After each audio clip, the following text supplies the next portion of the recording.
All right, welcome back to Ozzy's C3 project. As you can see, I'm about ready to pull the body off. I wanted to go through it with you first because I've looked on the internet and there are absolutely no good videos of how to do this. There's one guy I saw used a forklift and straps. I don't know how the hell he got it off without damaging the crap out of it. Anyway, I was pretty careful about my design. Let's start with my lifting components. What I did was I put two endless chain winches up on the ceiling. You can see the deadbolts holding them in place. There's one there, and there's one there. I ran them down to straps that I'm going to show you where I put. So let's start with the body mounts. There's 4 body mounts on each side of this car. As I told you before, this very first one is down here at the bottom, that very bottom bolt right there. And it comes off when you take the radiator mounting bracket off, those 2 bolts right there. So the front is done. Now we start with the main body mount bolts. The first one is right here where you see my eyelet. It's on both sides. There's one there, and there's the other one. That's the first front body mount. The second one is directly behind it in that little opening where that wire is at. Let me see if I can zoom in on it. Right there, you see that hole? That's the second one. There's one of those on each side. You can't see it from here because it's on the inside of the car on this side. But because of the air conditioning hole, you can see it on that side. That's 2 and 3. So that's 3 body mounts on this side. Then you come back here to the back of the car. On the inside of the wheel well, you'll see a panel. 4 little screws. Pull that panel off. The 4th one is in there. They're all 3/4 head. I turned the first 3 out with a drill and with a heavy duty my Fuelie that is the best $400 I ever spent.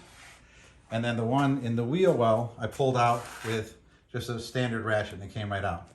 You pull those 4 out on both sides of the car. Now, because I've got everything else out of the car already, the motor, air conditioning, wire loom, you see it's all sitting right there because that's all coming out. The only other thing that I found that will hold the body to the chassis is the brake cable. Now you can just unbolt it from the back. I cut mine because I'm going with Wildwood brakes and it requires a special cable anyway. You can see my windshield's all cracked up. It's coming out and being replaced. Couldn't find anybody to do it. Okay, my front mounts. What I did was I lifted up the body from the sides high enough to put these eyelets in here. There's a bolt on the top and not on the top, not on the bottom. Washers hold them in place with the hook there going to my cable, going to my endless loop. The back was a little more complicated. I'll bring you back here. I had to put a jack under the back and bring it up, put it right on here, right there, and jack it up so that I could run my bar through. I ran the bar through, put 2 holes in the end, eyelets on the end, go into a cable up here.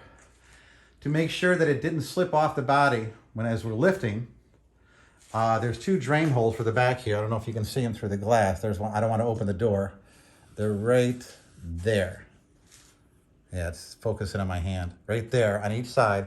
I put a screw through that into my bar so that the bar can't slide. So basically the idea now is just to use the 2 endless winches and the body should come straight up in the air.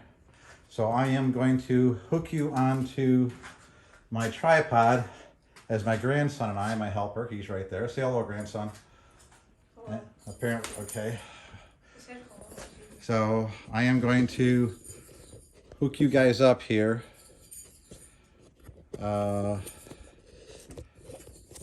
Okay, something's going on with the mount here. You're gonna go kind of sideways on me for a second while I put this mount in place.